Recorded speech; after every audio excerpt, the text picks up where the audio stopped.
And we're live. All right, thank you. Welcome everyone. Special council meeting for Monday, April the 28th.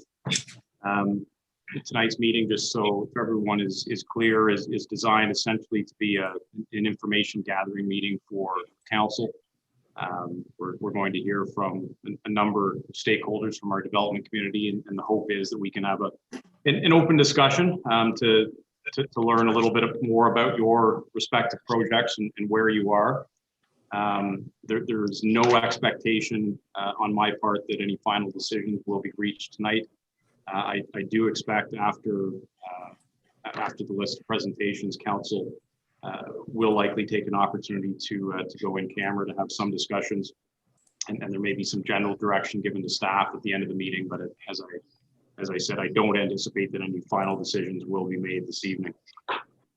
So before we get started, I would ask that everyone who's able, please stand for the playing of our national anthem.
Thank you. We'd also like to acknowledge the traditional territory of the Anishinaabe, including the Ojibwe, Potawatomi, and Chippewa, and the people of the Three Fires Confederacy.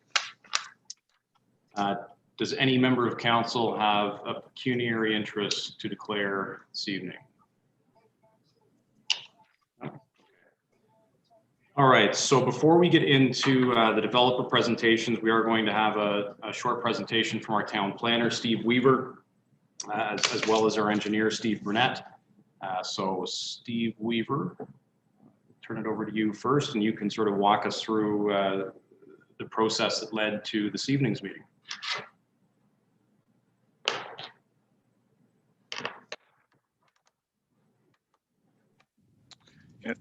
Thank you, Mayor Mills. Can you hear me okay? Yep. And you can see the screen? Yeah, we're good. All right.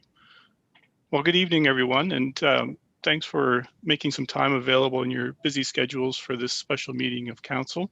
As the mayor indicated, I'll provide a bit of an overview of how we got here, why this special meeting was called, the purpose of the meeting, some of the information that's been received, as well as a bit of overview on the servicing allocation process and staging of development plan in the town's official plan.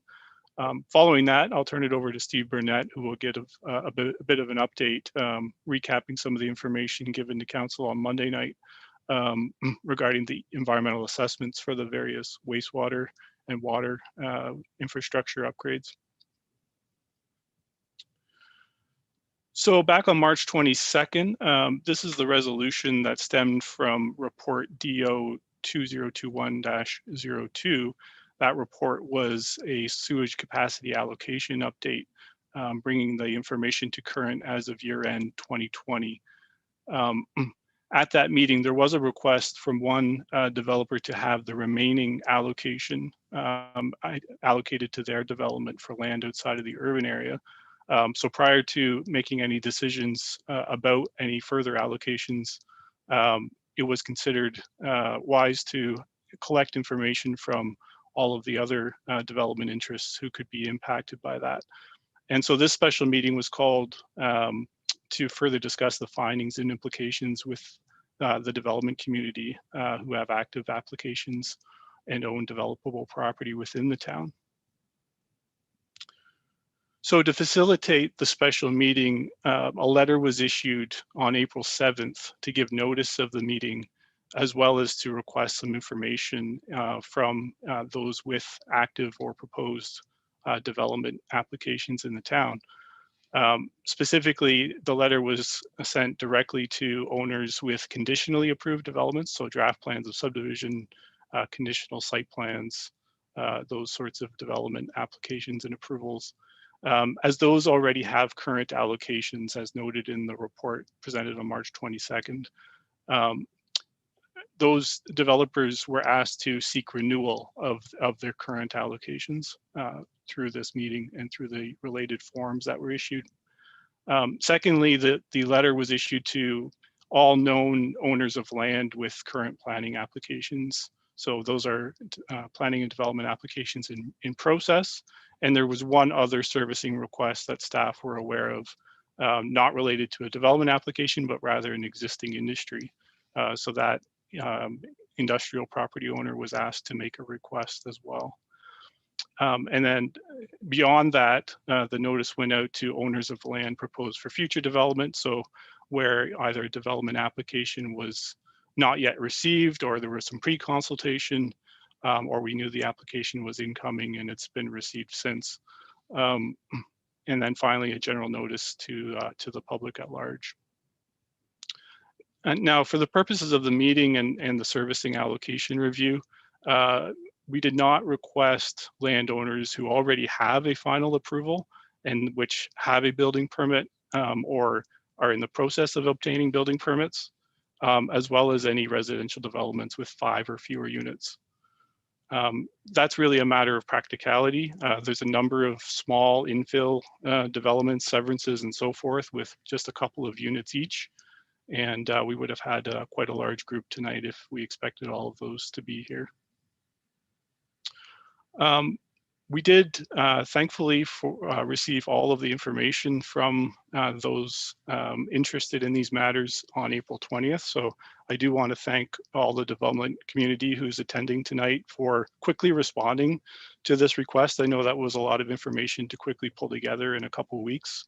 And we appreciate everybody's efforts to both respond quickly and to ultimately to attend the meeting tonight. And of course, tonight, we're having the special meeting to receive those submissions and have some open discussion as the mayor outlined. There is no requirement for council to make any decisions at this meeting as the mayor has outlined, and those decisions may follow in future meetings. So among the 3 renewal requests for developments that are already allocated, we received submissions from Shelburne 89 Developments or Fieldgate, Centerville Shelburne Inc., which has a draft plan at 600 Main Street, and Scone Developments, which has a draft plan at near Main and Gordon Street at the west end of 1st and 2nd Avenue. So these are the 3 developments that have been previously allocated, for which renewal is sought by these developers. Fieldgate is the largest of the 3 with 257 units currently allocated. That development is draft approved. It's in a pre-servicing phase right now with an agreement for pre-servicing. That allocation has been in place since November of 2019 with 7 additional units added through redline revisions in September 2020. The second one, Centerville, was draft approved back in 2018 and extended in 2021. And engineering approvals are nearing finalization, and there is a pre-servicing agreement in process for that development. And then finally, Scone Developments has had draft approval since June of 2019 for 33 townhouse units. They have a pre-servicing agreement authorized by council as well as of Monday night. And so the total of those 3 developments is 348 units. Beyond renewal requests, there were a number of requests or submissions received for new servicing allocation requests. That includes the commercial and future medium high density residential portion of the Fieldgate draft plan. So this is part of the draft plan that's currently being pre-serviced. The blocks could be developed for another 0.74 hectares of commercial floor area. And there is an application already in process for most of that. So 0.65 hectare or about 80,000 square feet of commercial. There's a site plan in process with an application that was filed back in July 2020. And that application is nearing final approval. Pre-consultation is also scheduled with Fieldgate for a medium high density block where 71 units or thereabouts are potentially proposed along County Road 124. The next submission received, and you get more details of these as you entertain the delegations tonight, is a draft approved block in an existing draft plan. So this is the Scone Developments draft plan at Main and Gordon, where up to 11 units have been proposed. That land is zoned. There are holding provisions and some requirements to be met.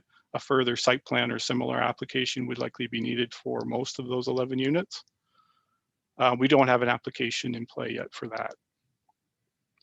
The next one is at 416, 420, and 428 Main Street West. Draft plan and rezoning applications are in process for that land. So this is just west of the former rail bed, north on the north side of Main Street. Applications for that land were filed in December of 2020 for 190 residential units. West of the Highland Village subdivision on the south side of Main Street is the current IK World Industrial Site, 501 to 505 Main Street West. We did receive a draft plan application and it's in process. That application was filed in August of 2020 for 142 units or thereabouts.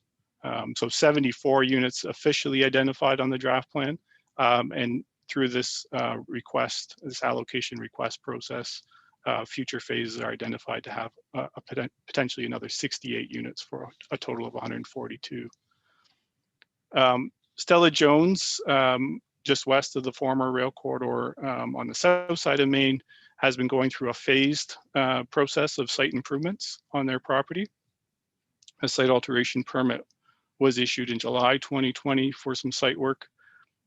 Phase 2 was filed for site plan approval in December of 2019 and is in process for finalizing drawings for some site improvements, including paving and other work, a stormwater pond and so forth. And then pre-consultation has been held on a phase 3 proposed distribution center development, which would result in about 0.62 hectares or 60 to 70,000 square feet of industrial space, floor space on that property. And then finally, we have the request from Flatto Developments for the land just outside of the urban boundary on the north side of Main Street West. Applications for that were received in March of 2021 for 93 units for seniors apartments, as well as about, I think this is 1,875 square meters or about 20,000 square feet of commercial space. So the total of all those servicing requests is 507 units and 1.55 hectares of ICI floor space. So just to summarize all of those renewal and new requests, you can see the renewals total 348 units, the new requests total 507 units. Together, that's 855 units, and then 1.55 hectares of ICI development. There's a few other considerations that we just wanted to note. One is we had a recent meeting with the Upper Grand District School Board. They have filed a site plan application for expanding the Highland Heights Elementary School. And that's in part related to the additional students going there from Highland Village subdivision. That would increase the student population at the school and have a bit of a servicing impact as well. So just being mindful of that within that remaining capacity, that we will have to consider the needs of school accommodations. The school board also confirmed they are still planning for future school accommodation needs with the town's build out, and have identified that based on current forecasts and plan development, they would anticipate a new elementary school potentially in the next 3 to 5 years as a need. We know that the Shelburne Industrial Park has some vacant land still available. We get regular inquiries about that vacant land. We've had some pre-consultation meetings. There are no submissions made tonight and no one to represent those interests. I think in some cases it's a function of not being ready to make public their plans, both for the industrial park and existing industries. So again, just making council aware that we do have some vacant serviced industrial land, as well as existing industries who have had some discussions with staff about future plans, as well as a conditional site plan approval for an expansion of Blue Mountain Plastics. And Blue Mountain Plastics has not made any submissions as of yet regarding servicing allocation.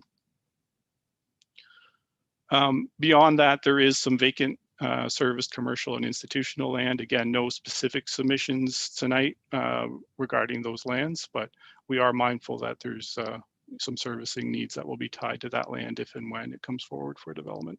And finally, residential infilling as well.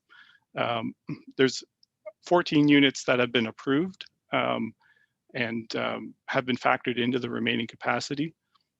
There's additional, every week we get some additional inquiries of this nature where people are looking at either severing a lot or adding some additional units within existing homes. So not a big factor in servicing, but they do start to have a cumulative impact over time. And then we did have one additional request. They did not specifically register to attend the meeting, but the owners of 434 Main Street West. So this is right between the 428 Main Street West draft plan and the Flatto property. There is a preliminary plan and a servicing request form that has come in for 28 units in the non-urban future urban expansion area. So that brings us to this map that you've seen a few times previously. This is right out of the town's official plan and sets the framework for the allocation of servicing and how servicing improvements will be staged throughout the town over time.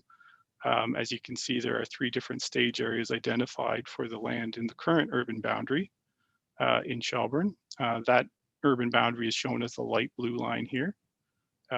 So the only remaining land outside of the urban boundary right now is over here north of Main Street and over here west of Victoria Street. So on this map, I've just highlighted the submissions, the location of the properties that are subject to the submissions before council tonight. So we have the Shelburne 89 developments over on the east side, which is in stages 2 and 3.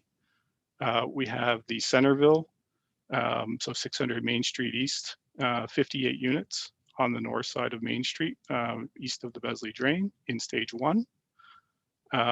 We have the 2 Scone developments. So the 33 units that are already draft approved and going into pre-servicing on the east side of the former rail corridor, and then the future development block right at the corner of Main and Gordon, where an additional 11 units are proposed. We then have the NMJ Sayog land, which is at Main and John Street. So this is the 416, 420, 428 Main Street West property, where there's the additional 190 units proposed.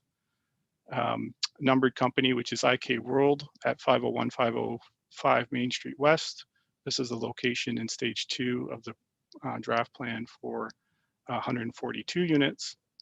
Stella Jones and the land just to the south of their existing site where a new distribution center is proposed.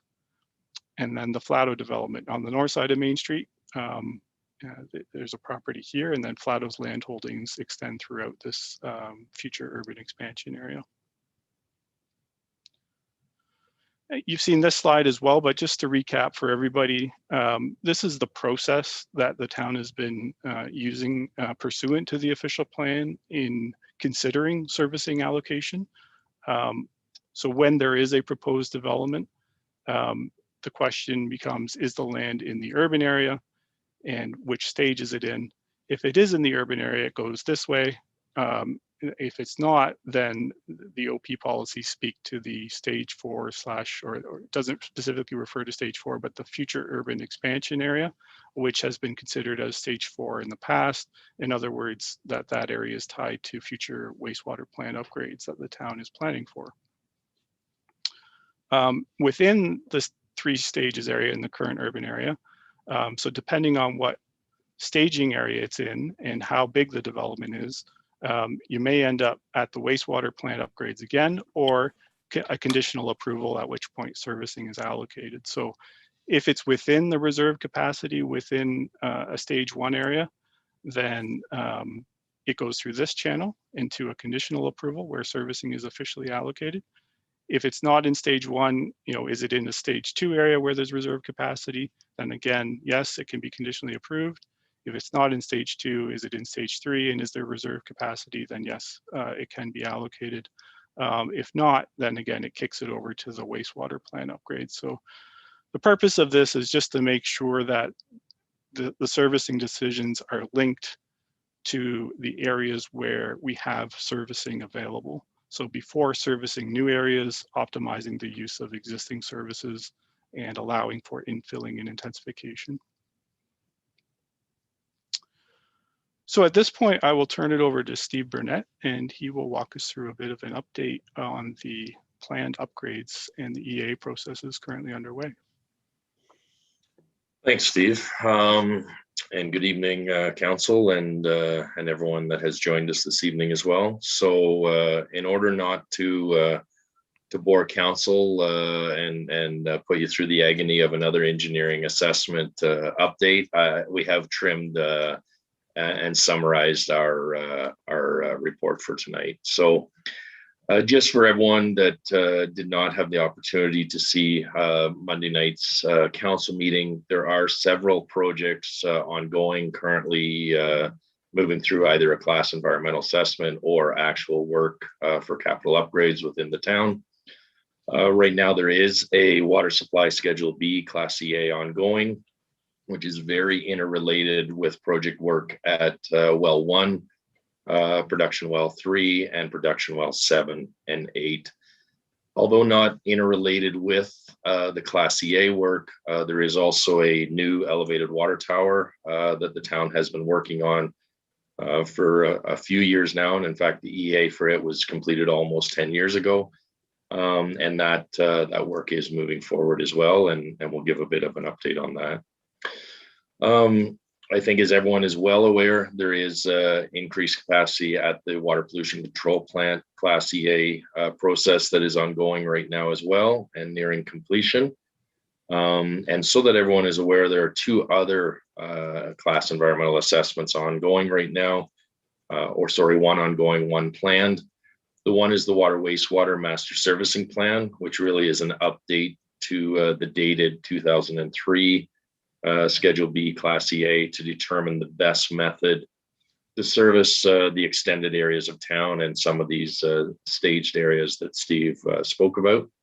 And there is actually a stormwater master plan that is planned for 2022 and is budgeted to move ahead early in the first quarter of 2022. If we move to the next slide, and like I said, we've tried to pare this down into sort of dates and schedules of what's moved forward and what is moving forward. So the water tower design has been ongoing through most of 2021, has received MECP approval, and our hopes are to move to construction of this facility, which is about a year-long construction in approximately early summer of this year, 2021. So the town has budgeted for this work, and it is estimated in the 3.5 million range moving forward with that water tower project for both fire protection and peak supply to the community. As I said, the water supply and the EA are very dependent on a few of the different wells that have been offline or under capacity right now. So one of these has been the well supply at well 1. There has been ongoing work there for some time, supported by council, due to that well being taken offline due to issues with flow, where flow had actually reduced down to almost nothing from the 14 liters a second that it originally was permitted for. As council's aware, construction and testing of that well has been ongoing recently, and the hopes are to have that well back online by midsummer of 2021. The next project that has been ongoing and interrelated with the water supply Class EA is the well 3 works. And just for everyone that maybe isn't as familiar, there is naturally occurring arsenic within the town of Shelburne water supply that is treated or mixed throughout the system. Well 3 is one of these wells that was taken offline to deal with that, as well as some rehabilitation work.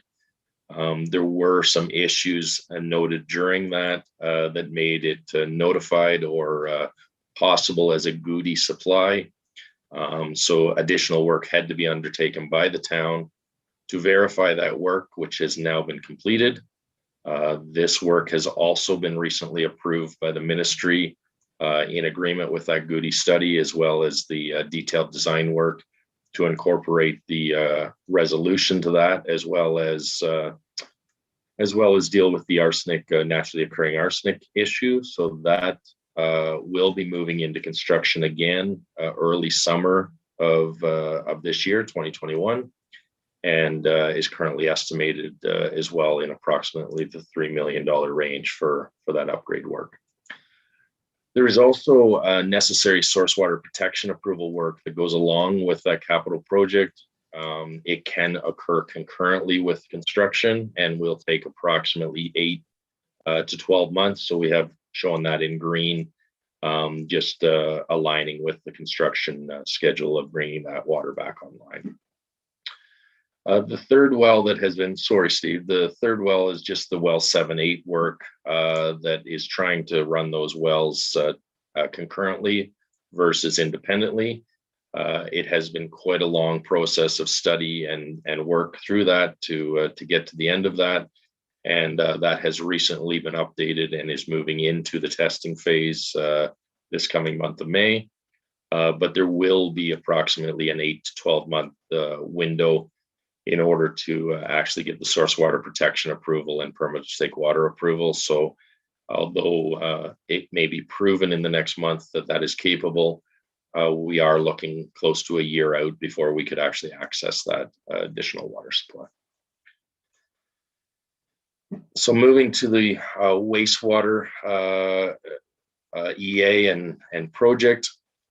As most are aware, there has been an EA study ongoing with this for about the last year and a half. Approvals from the ministry on the assimilated capacity work has been granted. And on Monday night, council did agree to move forward with allocation of funds for the detailed design work to commence as soon as the EA study is wrapped up, which is anticipated to occur approximately early summer of this year. It is anticipated that there's approximately a 1-year design time window for those upgrade works, and barring any approvals or issues from other stakeholders and authorities. And then there is a approximately 2-year construction window estimated for the completion of those works, which has been presented to council in the range of 26 to 34 million. So that would take us out to approximately mid-year 2024 for the soonest implementation of that wastewater treatment plant expansion. So moving forward into sort of summary of where we sit from a engineering perspective is, as indicated, council did support staff recommendation to move forward with the design allocation for the wastewater or water pollution control plant. Council has heard this before, but currently the approved projects are expected to address the wastewater and storage demand out for 20 years to the year 2041. And from a water supply or water demand perspective to approximately 2036 based on those three projects that were noted. With limited capacity remaining, the developments will be dependent on both water and wastewater capital projects to be completed in order to receive allocation. And as per the last table, the earliest the water pollution control plant completion could be completed is currently estimated at mid-2024. Based on some of the numbers presented on this summary table and have come forward to council already, these capital projects will require significant debt to fund and will require long-term debentures. So based on that, there could be front-ending agreements or a request out to the development community to possibly become involved and assist in trying to shorten any of those potential funding shortfalls or bridging. And I think that sums up the engineering updates, Steve.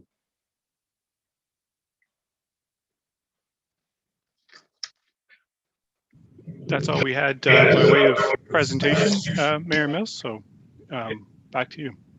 Thank you, gentlemen. Any questions for our planner or engineer from council before we jump into the presentations?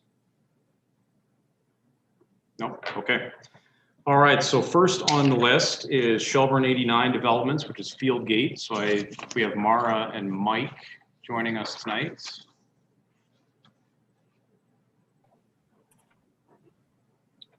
I'm here. Hi, everyone. Hi, guys. How you doing? Doing pretty well. How are you? Good. Good. Good. Good. Happy to be here. Thanks for having us. And through you, Mayor Mills, I thought it would be prudent to go over a quick update. I'm going to take 5 minutes and roll through all of the good progress that we've made and how we've gotten to where we are at this point in time. And then I will hand things over to Paul Demillo, who is our legal counsel from Kagan Shastri LLP, and Paul is going to give his interpretation of the implications of what we've sort of read through the analysis that came through the town's reporting earlier this month on servicing allocation and how that relates to the project. I think everyone can see me now, so that's great. So I think it's no real secret. We've made some good progress on site. We had a really good winter season and we're moving along on a good path that's seeing us progress in a way I'm not sure we were completely anticipating would be quite as successful as we've been. So that really dry and short winter helped a lot. And we've moved through quite a good amount of underground servicing. We're moving into some road construction as soon as next week. And so that has us on a really good pace to come forward with the commercial as a priority, as we all know, and we've discussed in the past. And as you may also know, the residential program has been incredibly successful with sales, phase 1 selling out, and moving into sales on our phase 2 and our phase 3 for the residential component. So having said all that, I'll go back and speak to some of the process and the approvals that have been in place on the site for some time. So we purchased the property in December of 2016 and received the draft plan, or within that year had the draft plan and zoning bylaw proposed in front of in front of town staff. And at the same time, we entered into a site alteration program, a pretty robust and aggressive site alteration program that had us bring in in upwards of 300,000 cubic meters of clean fill to raise that site up to existing grades at Highway 89. That happened through 2017, 2018. I know it felt like a really long time, but it was sort of the nature of the beast, and it was a really low and wet site. So we did what we had to do to make it viable. We received our initial draft approval in November of 2019, and zoning followed shortly behind that. We moved straight into an agreement with MTO in order to bring the improvements to Highway 89 to fruition, including that access road with the new signalization that everyone is familiar with. And we're now, as Steve Weaver alluded to earlier, in a pre-servicing mode with an agreement in place to allow us to, again, go into the servicing that you see on site right now. We have environmental clearances for the linear infrastructure from the ministry at this point, as well as for the pump station that will need to service the sanitary flows coming from the site. And we actually have quite a number of registration clearances in hand from the agencies, I believe, both of the school boards, Rogers, Bell, and I believe Canada Post. So moving really steadily along, we anticipate registration sort of on the cusp of registration is how I would categorize that, and are also sort of in a holding pattern a little bit on the subdivision agreement and the execution of that, but we anticipate that would happen in the next month or so. So clearly our intent to proceed and to move forward at a relatively quickly pace is evident through the good work and the commitments that we've made to date through that draft plan work. And in speaking to the commercial side of things, I think I think Steve alluded to as well, site plan is in front of staff, and we're working to get the approvals for the commercial block on the west side of that access road in place imminently. And we would be, I believe, looking to start building on those sites as early as July of this year, or at least receiving the permits for that block as early as July, and building permits for residential following in behind that somewhere around September of this year. We've secured some very strong anchor tenants and major leases for that block. And as a result of that and the success that we've had with that program, and I think, you know, news travels fast in those commercial circles, we've now started to hear that same interest coming to take up the remainder block on the east side of that same access road, which is really great news because it's going to help us round out the site. It speaks to the amount of allocation that we had anticipated flowed with our draft approval, and that we continue to pursue, or at least that we continue to expect will be able to service those pieces of the property, again, in order to bring the commercial that we've always heard was a priority. I don't have too much more to add, so I'm going to ask to have Paul carry on with his input.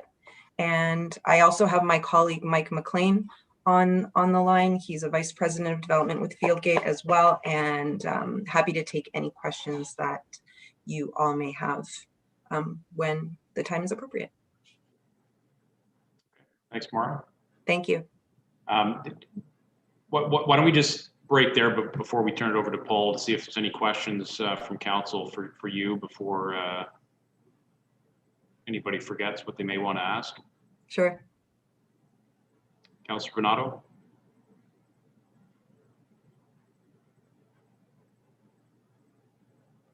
So, sorry, quick question, Mara. You said you have a lot of interest in the remainder of the development, the one that wasn't on the other side of the road, the access road?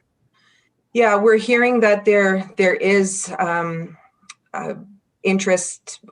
Clearly, I'm not on the commercial side of things, so I can't necessarily speak to who that interest is coming from, but I can only imagine it's the echelons of the folks that we know have commitments on the west side, Foodland, I think Dollarama, Pet Value, Starbucks is in there. So we're looking for some certainty in order to allow us to build that certainty in for those folks, so that they know that they have a viable site and an option when the time is right for them to start committing to their own building programs. It's a competitive arena, from what I understand. Again, I'm not closely involved in how the leasing arrangements work, but the more certainty we can provide to those folks, the quicker and more straightforward that process ends up being in allowing them to participate. And that again is not any large buildings. It's more of the smaller buildings, correct? I think when the tenancies are more fleshed out, we'll know what the building needs for those tenants will be. Okay, fair enough. Yeah, they'll work through their own. They'll work through another site plan process as well. Okay. If I could assist, Walter, the nature of the commercial leasing environment is that many of these things are confidential and under non-disclosure agreements until they get board approval or things like that. So it's really difficult for us to articulate that at this point. The challenge for us, though, is with the question marks put on the site, which were quite a surprise to us, is how do we keep going with negotiating on those leases and attracting those clients? I have personally heard about some very exciting tenants, in addition to the ones that Mara mentioned, that are interested in the site. But before, the newspapers get out about the troubles in Shelburne, we really need to mute that conversation so that we don't have people walking away from those conversations. So that's one of the things that we really need to stress with you folks tonight, and look forward to a quick resolution on that. Okay, fair enough. Thank you. Thanks, Mike. Any other questions for Mara or Mike? Steve Weaver, I just had one quick question. Mara mentioned that that the commercial site plan is in for review now. How quickly do you think we'll be at a point where we can give approval for that? We're very close. We anticipate bringing forward a report and recommendation on the site plan as well as an agreement in May. So I had kind of hoped for the earlier of the two meetings in May, but we are waiting on some comments back from MTO on a traffic brief review. So it may be the second meeting in May as our more realistic target. Okay, but that'll still work with their timelines, to start pulling permits in July. And yeah, that's the critical path that we're working towards to make sure that those tenant obligations can be met. Okay. And Mara, just to sort of put a sharper point on this, certainly nothing has changed from your perspective in terms of the allocation that you guys need moving forward. Nothing has changed. The only thing I would add is with our drive to complete the community, we'd like to pursue the medium density block as expeditiously as possible. We have a pre-consultation meeting this week, if not tomorrow, Friday, with staff, with some concept plans and our intent for that block, which is a residential block, and so there's allocation associated with that block as well. Yeah. Okay. All right. Not seeing any other hands, so we'll turn it over to Paul. Thank you, Mr. Mayor. Just want to confirm that everyone can hear me. Yep. Thank you. Good. Thank you, Mr. Mayor. My name is Paul Demillo. I'm a partner with the firm Kagan Shastri LLP in Toronto, and I'm counsel for Fieldgate in connection with this matter. And first of all, I want to thank council for the time for the presentation that's been afforded. Mara's walked you through where we are with regards to, or where the site is with regards to approvals. But there's one thing I'd like to go back and to give in terms of clarification. And I think, Mr. Mayor, it addresses a question that you had asked Mara towards the end that we were still on site, I think, with the allocation, the expectations with the allocation. I reviewed the draft plan conditions and I reviewed the staff reports and everything that went with the draft plan conditions. And it became very apparent to me that what was a key significance with regards to the approvals of this development was that what was being provided was a complete community for the municipality. It wasn't simply a residential component, but it was the commercial component that was of also significance with regards to it. And when I look at the draft plan conditions, that is highlighted. I'm happy to show them on my screen, but I think council should take note, and staff will be aware that the draft plan conditions for the subject lands, draft plan condition 2 sub 11 XI, actually ties in the development of the residential portion to the development of the commercial subdivision. It actually requires that they go hand in hand. So this is not uncommon, and this is what's expected when a municipality expects to see a complete community built. Very often they'll have the rooftops come, and then sometimes you'll have the commercial units come afterwards. The expectation with this development was to have the commercial units come at the same time with the residential, so it could serve the new residents as well as the existing residents of the municipality. And that has always been the understanding of the allocation that was provided. So in the presentation that was provided by Mr. Weaver, I agree with his presentation. There was just the issue with regards to the commercial component on the field gate. We disagree in terms of it being a request for new allocation. We've always assumed and we've always considered that that was part of the initial approvals, because the direction for the residential to proceed was going hand in hand with the commercial development proceeding. So it's pretty difficult to understand how we could proceed with the residential, and we're required to proceed with the commercial as well, but yet we don't have allocation for commercial. So it's always been the assumption, and I think a fair assumption from reading the draft plans, that those were allocated as well. And that's why Fieldgate has been working with regards to getting the leases and securing the leases for these commercial tenants that the municipality has identified are key and important to the municipality as a whole, not just its area. So from our perspective, we're here with regards to the renewal and understand that the situation that municipality faces, and we're happy to work with the municipality with regards to it. But from the perspective of this specific development, I think there should be no issue with regards to the identification that the residential allocation is clear and it's there, and that the commercial allocation should also be identified as clear as being there, so that we can get rid of this uncertainty, particularly for those lessees that we have that are coming in that have been identified. As I've said, it provides for the completion of a complete community.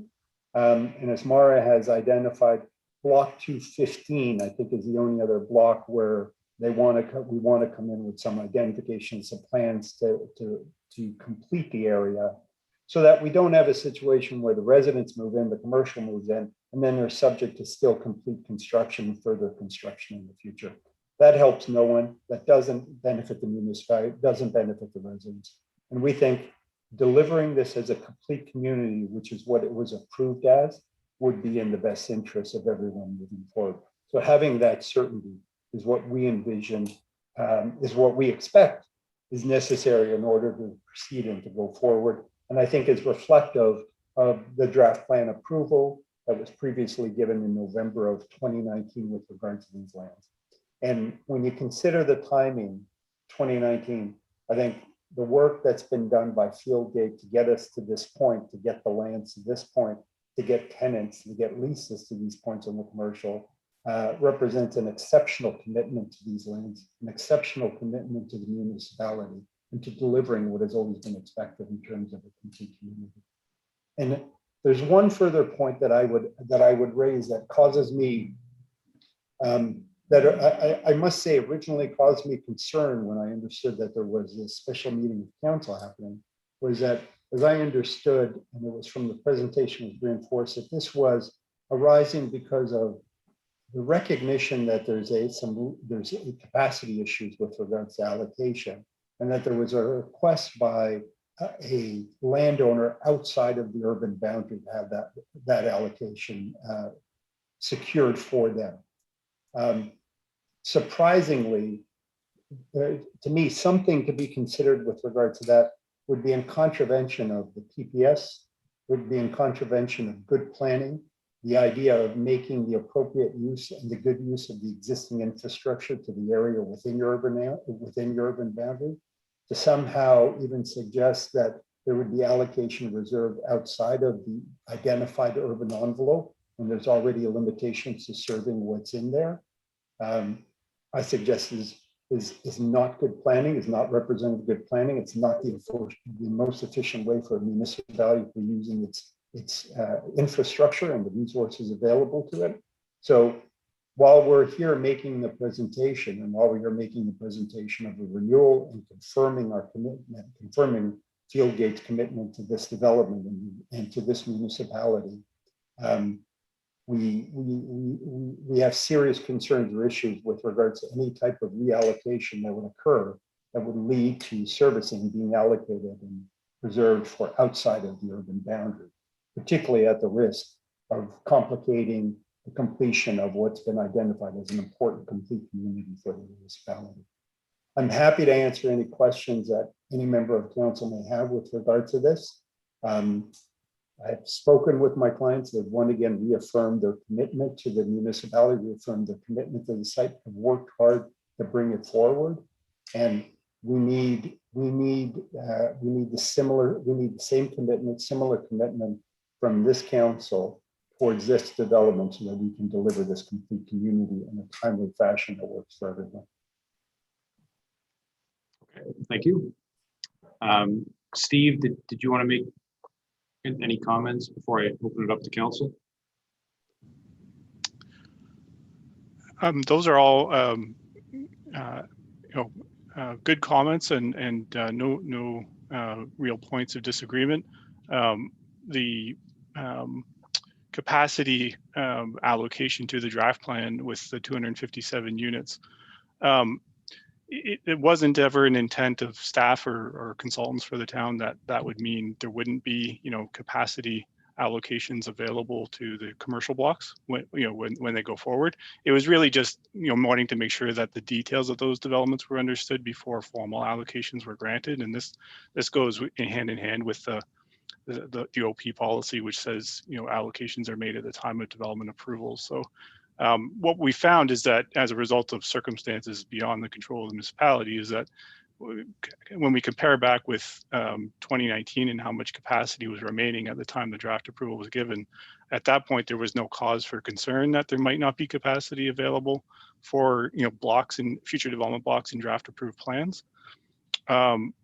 We are in a different situation now with not only increased demands, but also the impacts of COVID having, flows increased from the existing community.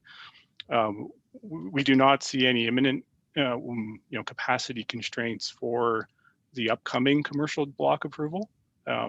But that really depends on council's deliberations with respect to the other requests that are in front of you tonight. So I'll leave it there. And, if there's further questions around that, we can get into those details.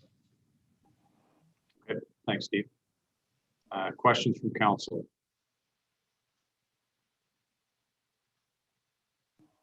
Okay, not seeing any final remarks, Mara and Mike or Paul? Oh, okay. Well, thank you, Mr. Mayor. Appreciate it. Yes, thank you very much. Thank you. Thanks again for taking the time to provide that information and join us tonight as well. Can I get a motion from council to receive the presentation from Shelburne 89 Developments for information? Moved by Councillor Bernardo, seconded by Councillor Hall. All in favor?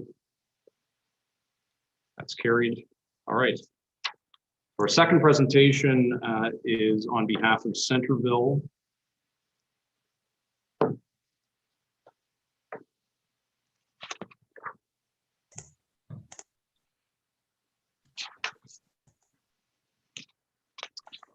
Vanessa. Good evening, council. Sorry, I have my little helper here tonight. So, right, really? All right. Good evening, Mayor, council, and staff. As mentioned, I'm here representing Centerville Homes. Yeah, you gotta be quiet though, okay? And the development happening at 600 Main Street in Shelburne. So, really, no talking, okay, love? Yes, this is me. Okay, no talking now, okay? Okay.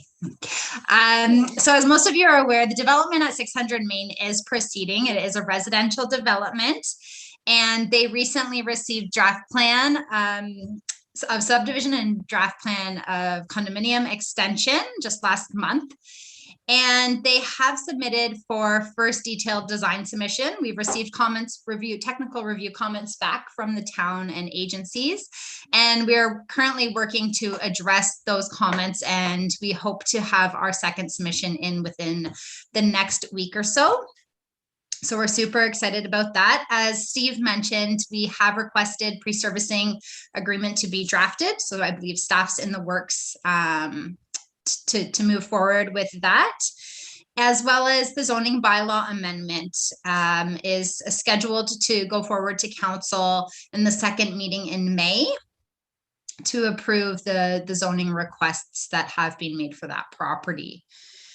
I know there might be some questions about where we're at with sale of units. So the developer is definitely eager to move forward with sales. They have over 500 people registered who are very interested and in the development, and they are anticipating that the development is going to sell out fairly quickly.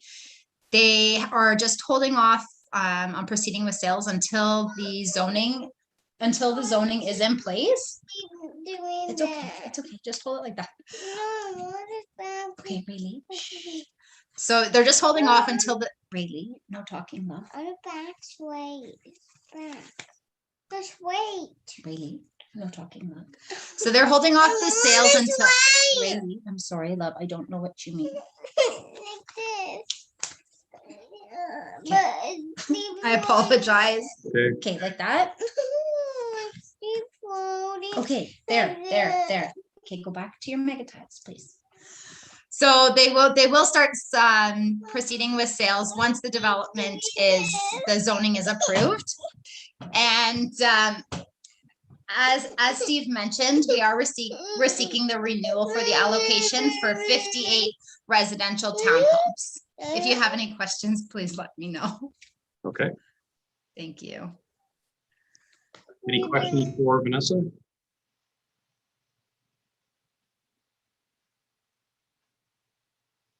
No. Okay. Steve, any comments? No further comments at this time. Thanks. Okay. All right. Can I get a motion then to receive the presentation from Centerville Shelburne Inc. for information? Moved by Councillor Fegan, seconded by Deputy Mayor Anderson. All in favor? It's carried. Okay. So Sconce Developments with respect to Stone Ridge Phase 1.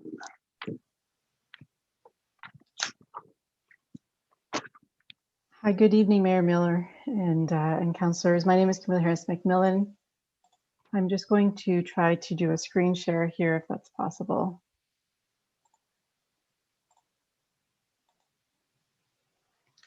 Can you see my screen?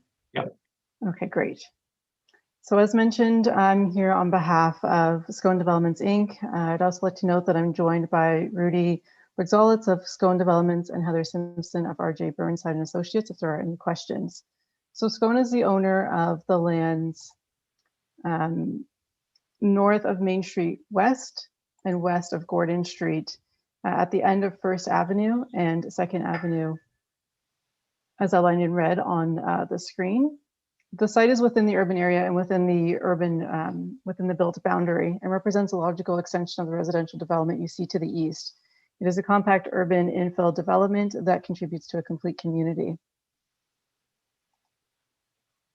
So this slide just shows Schedule B1, as Steve mentioned in his presentation, showing the development staging plan, which is intended to guide the allocation of servicing for new development. Our site is noted in red, in this red star here, and the subject property is located within Stage 2 as it represents the next area for development. So this slide shows the approved draft plan of subdivision for the site that Steve had mentioned. And the draft plan approval for this site stretches to Main Street. So it's this whole area here. However, only the blocks outlined in red are the subject of this presentation and are proposed for the 33 townhouse units. These units received allocation of wastewater treatment servicing capacity as noted in the report P2019-115, which was approved in June 2019, as Steve mentioned as well. Based on the previous commitment, our client is actively progressing through draft plan conditions and received council approval of their pre-servicing agreement this past Monday. Additionally, site alteration has commenced on site and all units have been sold. Consequently, as Steve had mentioned during his presentation as well, our request is to maintain the town's commitment of the current allocation that was reserved for this development, and that this allocation for 2.7 liters per second is renewed as the need is imminent. That concludes my presentation, and if there are any questions on this site, I'm happy to answer those. Okay, are there any questions for Kim? Steve, do you have any comments? Nope, nothing further at this time on this one. Thanks. Okay. Okay. Can I get a motion then to receive the presentation from Design Plan Services regarding Stone Ridge Phase 1? For information from Councilor Donato, second by Councilor Hall. All in favor? It's carried. All right. Kim, back to you. Great, thank you, Mary Mills. So again, I'm joined by Scones Development, Gaston Botero, and Heather Simpson of RJ Burnside, again, if there's comments. And I'm going to, again, put up another presentation just showing where these lands are located.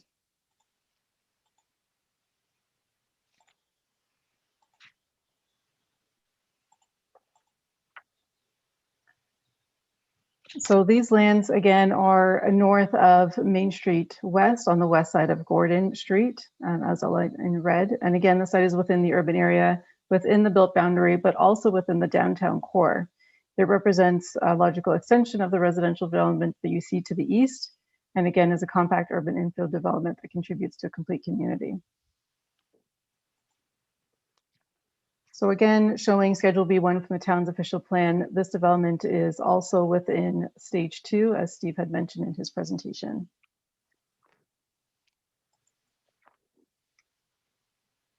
So this is the same draft plan that was shown previously, but again, it shows that this is just for the Block 7 for this draft plan. This block was not previously included in the allocation that was approved for the remaining blocks that were discussed previously, as this block was treated as a future development block. However, since then, our client has developed a concept plan for this block that Steve had mentioned that we've been in discussions with him to really propose something that's in line with the existing zoning for the site that would allow us to proceed quickly, through committee of adjustment applications, and then potentially with a site plan application for a portion of those lands. These applications are targeted for submission as soon as possible this spring and or summer. And as a result, our client is actively progressing through the draft plan conditions along with the Phase 1A lands and finalizing the concept plan for this block. So we really see this next block as an extension of the proposal for the Phase 1A lands. And as a result, again, given the fact that we are really looking to propose something that's in line with the existing zoning, our request is that servicing allocation be reserved for this remaining block as well from the net remaining unallocated capacity, given that the hope is to progress development from blocks 1 through to 7 sequentially, and so that would be needed within the next 3 years. Again, the servicing requirement for this proposal is minimal. It was noted in our cover letter as 0.9 liters per second. So it is a minimal request, and it represents completion of an appropriate infill development within the downtown core. Again, that concludes my presentation for this site. Okay. Questions? Deputy Mayor Anderson. Thanks for your presentation, Kim. You certainly know how to build intrigue, that's for sure. With respect to this proposed block, I don't know whether, because it's early, you don't want to maybe speak about it much, but you can give us maybe some idea as to what you have proposed for that area? Sure. So the current zoning on the site allows for singles and semi-detached units along Main Street. So we are looking at proposing a semi-detached unit there that would front onto Main Street. It would also show a landscaping feature at the corner of Main and Gordon Street. In behind that, we are looking at triplex units to be proposed. And that would be, again, between the semi-detached unit and the swim block that's a part of the Phase 1A lands.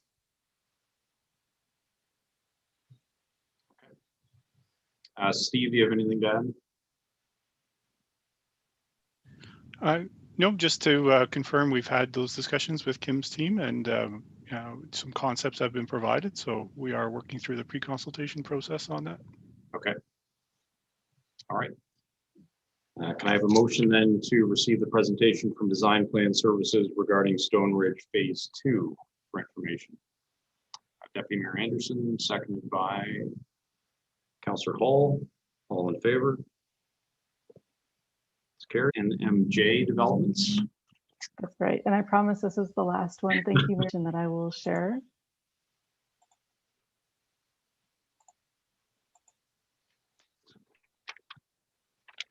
So for this site, I'm joined by the owners, JD Shaw and Gaston Botero. It was the same plan, the Schedule 1 or B1 from the official plan, but again, management facility. So applications for this draft plan of subdivision and a zoning bylaw amendment were submitted to the town, I think as Steve mentioned, at the end of November, and the applications were deemed complete in late December. So those applications were circulated. We received some comments and we're waiting on the balance of those comments. And once we receive those, we are ready to move forward and make any resubmissions that are necessary. So as such, again, also we just wanted to confirm that our expectation is that processing of these applications will continue to be processed and not delayed as a result of this capacity issue, and that approvals can still be achieved in a timely manner. Additionally, we also kindly request that Council continue to respect the staging plan that was shown previously by Steve Weaver as well. And this is in recognition of the financial considerations that have been made by investing in Shelburne based on this policy. At this development being done in all at once or in phasing it into one time. Councilor Bernardo. The issues quickly and get a resubmission in to address those comments.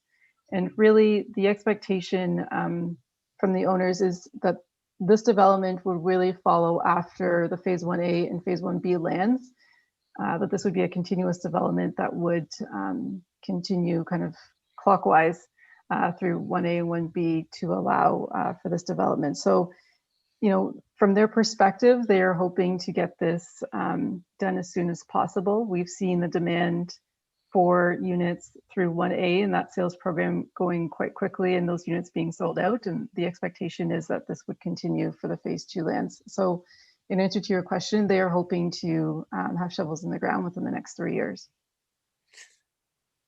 So this isn't something that's going to be going within year 1, but maybe year 2 or year 3. That is correct. Okay, thank you. Okay.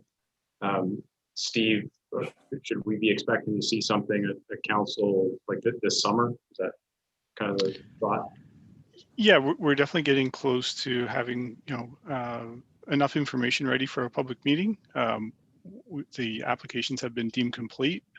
As Kim mentioned, there are some comments still coming in from the circulation. But once we have the balance of those comments and some additional information to address those comments, the next step would be go to a public meeting. Okay. All right. Any final comments, questions? Okay. Can I get a motion then to receive the presentation from Design Plan Services for information? Councilor Bernardo, seconded by Councilor Buffett. All in favor? It's carried. Okay, so next is Groundswell Urban Planners for the IK World property.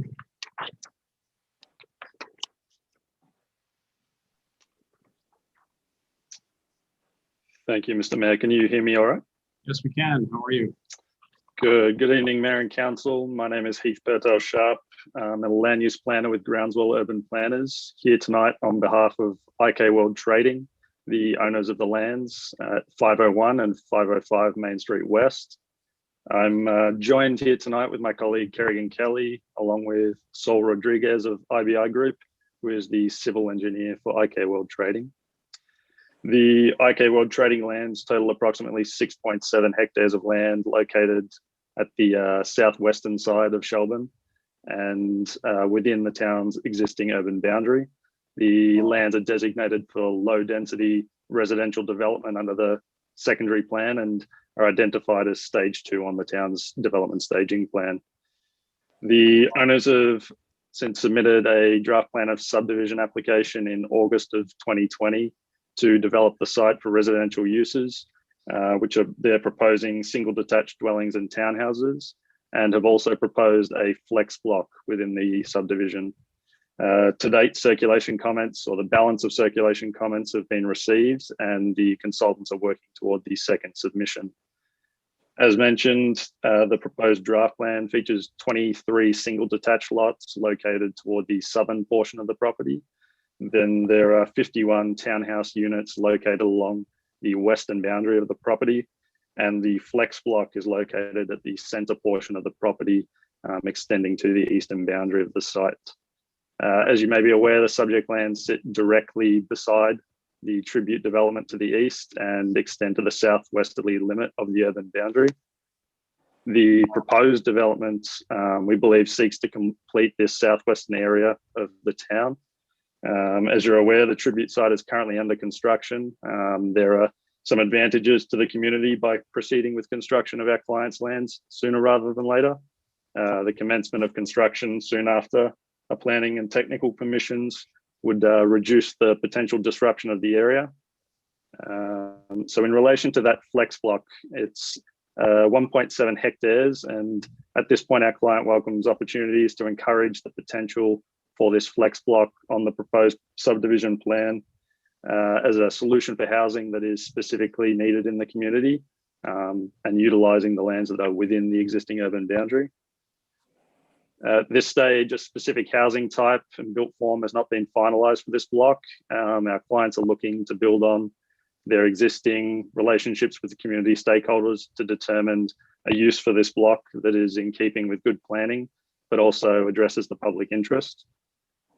We believe the flex block provides an opportunity for housing with specific requirements for accessibility, environmental sustainability, and affordability. We understand that the town of Shelburne is interested in promoting housing opportunities that accommodate the needs of older adults. And this proposed flex block is an opportunity to work within a larger site that is an appropriate location for some density. The applicant, in regards to timing, is considering this a near-term servicing request. They're looking to pull permits within the next 3 years. In summary, the development is sought to provide for a range of housing types, looking to accommodate the various needs of the community at the varying stages of life.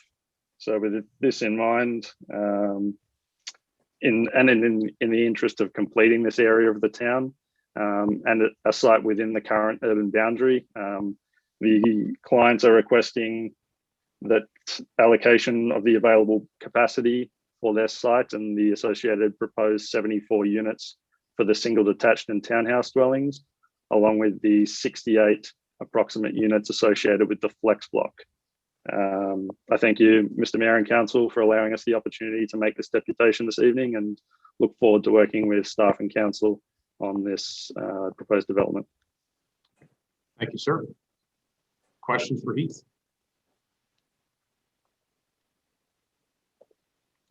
Steve, any comments on this one? No, nothing to add on this one at this time. Okay. All right. Can I get a motion then to receive the presentation from Groundswell Urban Planners for information? Councillor Fegan, second by Councillor Hall. All in favor? It's carried. All right. Before we round out with the final two, why don't we just take a quick 5-minute break, and then we'll come back, do the final two, and then council can move into closed session if we need to for a chat.